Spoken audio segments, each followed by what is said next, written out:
Que les forces de l'ordre fassent entrer l'accusé, Thomas Shelby.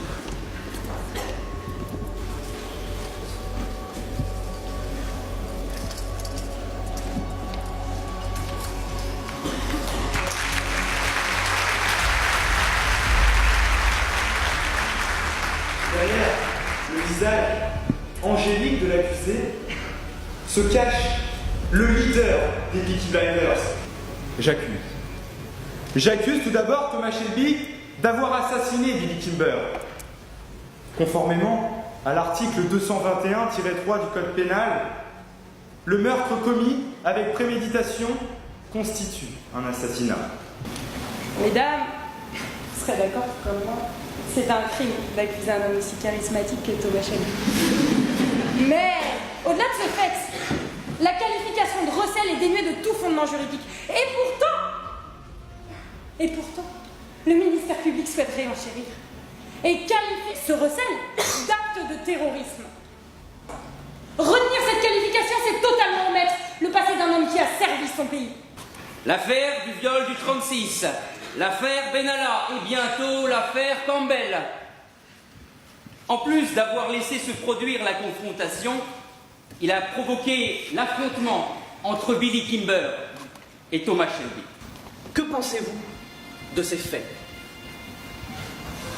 Malgré cette trahison, M. Campbell, un courage que je salue ici, cher Thomas, est-ce à ce moment que vous lui avez mentionné le supposé vol d'armes? Liez-vous le fait d'avoir fait pression sur Billy Kimber? La Cour a décidé après délibération que M.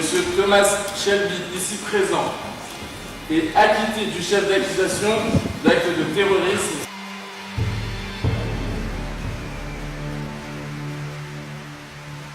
La difficulté, c'était sur le recel, parce que juridiquement, on n'avait pas tous les arguments avec nous. Et après, il est charismatique, donc les gens l'aimaient bien, mais tout le monde a l'image d'un gangster. Du coup, fallait jongler entre ça. Et c'est une des premières fois aussi où je prépare absolument rien, en fait. J'ai juste réfléchi à 2-3 choses, à au moins 2-3 idées, et je me suis dit... de toute façon, avec les plaidoiries des avocats de la défense, j'aurais d'autres arguments, etc. Et donc je me suis lancé un peu dans le grand bain. Ça fait 1 an que je fais de l'improvisation et pour le coup, c'est quelque chose d'indescriptible parce qu'on vit et on ressent l'attention de l'auditeur, de toute la salle. On sent la gravité qui est posée dans la salle quand vous dites quelque chose qui les intéresse. Et du coup, vous interagissez avec leur propre rythme, en fait.